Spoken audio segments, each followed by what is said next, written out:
Hello दोस्तों, स्वागत है आप सभी का आज के इस नई वीडियो में। आज हम आपको 10th क्लास की एक्सरसाइज 2.2 के क्वेश्चन नंबर 2 में जो क्वेश्चन नंबर 2 है उसको समझाएंगे। तो चलिए दोस्तों वीडियो को शुरू करते हैं और समझ लेते हैं क्वेश्चन नंबर 2 को। तो यहाँ पर क्वेश्चन नंबर 2 क्या दे रखा है, एक द्विघात बहुपद ज्ञात कीजिए जिसके शून्यकों के योग तथा गुणनफल क्रम से दी गई संख्याएं हैं। सबसे पहले ये समझिए द्विघात बहुपद कैसा होता है। ax² plus bx plus c ये होता है द्विघात बहुपद। यानी हमें इस तरह का एक द्विघात बहुपद ज्ञात करना है जिसके शून्यकों के योग तथा गुणनफल क्रम से दी गई संख्याएं हैं। यानी कि दो संख्याएं दे रखी है √2 और दूसरी है 1/3। देखिए यहाँ पर क्रमशः का क्या मतलब है। सबसे पहले दे रखा है शून्यकों का योग और दूसरे नंबर पर दे रखा है शून्यकों का गुणनफल। क्रमशः से हमें यहाँ पर यह पता चलता है कि शून्यकों का योग पहले नंबर पर दे रखा है, तो यहाँ पर भी पहले नंबर पर जो लिखा हुआ है √2 ये ही शून्यकों का योगफल है और दूसरे नंबर पर लिखा हुआ है शून्यकों का गुणनफल। यानी यहाँ पर जो दूसरे नंबर पर लिखा हुआ है 1/3 यह है शून्यकों का गुणनफल। अब यह समझिए शून्यक कैसे निकाले जाते हैं। हमारे पास एक द्विघात समीकरण होता है ax² plus bx plus c बराबर में होता है 0। यह होता है एक द्विघात समीकरण। जब हम इसको सोल्व करते हैं तो यहाँ से हमारे पास x के मान आते हैं जिनका नाम होता है अल्फा और बीटा।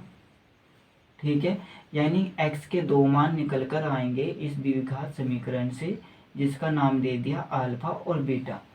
तो अब यहाँ पर देखिए शून्यकों का योग, यानी कि अगर हम इन दोनों को जोड़ दें तो क्या आएगा, अल्फा प्लस बीटा। ठीक है, पहले नंबर पर शून्यकों का योग है तो यहाँ पर देखिए पहले नंबर पर क्या लिखा हुआ है √2, तो अल्फा प्लस बीटा हो गया √2। ठीक है, उसके बाद शून्यकों का गुणनफल यानी कि इन दोनों की गुणा करनी है अल्फा बीटा। यहाँ पर देखिए दूसरे नंबर पर क्या है 1/3, तो अल्फा बीटा हो गया 1/3। अब आपको दो फॉर्मूले हमेशा के लिए याद करने हैं। पहला फॉर्मूला होता है अल्फा प्लस बीटा बराबर में -b/a और दूसरा फॉर्मूला होता है अल्फा बीटा बराबर में c/a। यानी √2 को हमें -b/a के रूप में लाना है और 1/3 को हमें c/a के रूप में लाना है। अब हमें यहाँ पर ये देखना है कि इन दोनों संख्याओं में से कौन सी संख्या बटे में लिखी हुई है। तो यहाँ पर देखिए 1/3 जो संख्या है ये बटे में लिखी हुई है। अब हमें क्या करना है, यहाँ पर जो संख्या नीचे लिखी हुई है यानी 3 से हमें दूसरी संख्या को गुणा और भाग करना है। तो यह हो जाएगा √2 गुणा 3 और बटे में 3। ठीक है, तो यहाँ से हमारे पास क्या आएगा 3√2 बटे में हो जाएगा 3। अब यहाँ पर देखिए इन दोनों फॉर्मूलों में जो नीचे लिखा हुआ है a दोनों एक जैसा है और जो हमारे पास आया 3√2 बटे में 3 और दूसरा 1/3, इन दोनों में भी जो नीचे लिखा हुआ है 3 वो एक जैसा है, यानी कि 3 हो गया a का मान। ठीक है, अब हमें b का मान निकालना है और c का मान। 3√2 को हम कुछ इस तरह से भी लिख सकते हैं माइनस और ब्रैकेट में हो जाएगा -3√2 बटे में 3, यानी माइनस माइनस प्लस हो जाएगा और 3√2 जुगतू रहेगा और नीचे हो जाएगा 3। तो यहाँ से हमारे पास क्या निकल कर आया -b/a,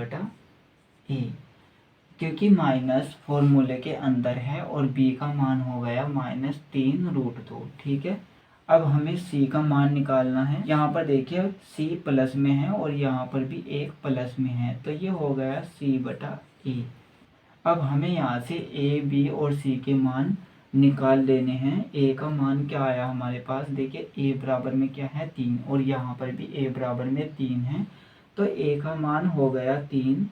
b का मान क्या आया हमारे पास, यहाँ पर देखिए माइनस है और यहाँ पर भी माइनस है, तो हम इसको छोड़ देंगे। b के स्थान पर देखिए -3√2 लिखा हुआ है, तो हम यहाँ पर लिखेंगे -3√2 और c का मान हमारे पास क्या आया, यहाँ पर देखिए c के बराबर में क्या लिखा हुआ है 1, तो सी का मान आ गया 1। अब हमें ए बी और सी का मान द्विघात बहुपद में रख देना है। ए के स्थान पर 3 रखेंगे x² प्लस बी के स्थान पर -3√2 को रखेंगे -3√2 x प्लस का चिन्ह लगाएंगे और सी के स्थान पर 1 को रखेंगे। ठीक है, इसको सोल्व करेंगे। 3x² प्लस माइनस माइनस होता है, ये हो जाएगा 3√2 x प्लस 1। तो ये आ गया हमारा एक द्विघात बहुपद। यहाँ पर आप चाहे तो x के स्थान पर a से लेकर z तक का कोई भी लेटर रख सकते हैं। तो दोस्तों, अगर हमारा ये वीडियो अच्छा लगा हो तो इस वीडियो को ज़्यादा से ज़्यादा लाइक करें एंड हमारे चैनल को भी ज़्यादा से ज़्यादा सब्सक्राइब करें।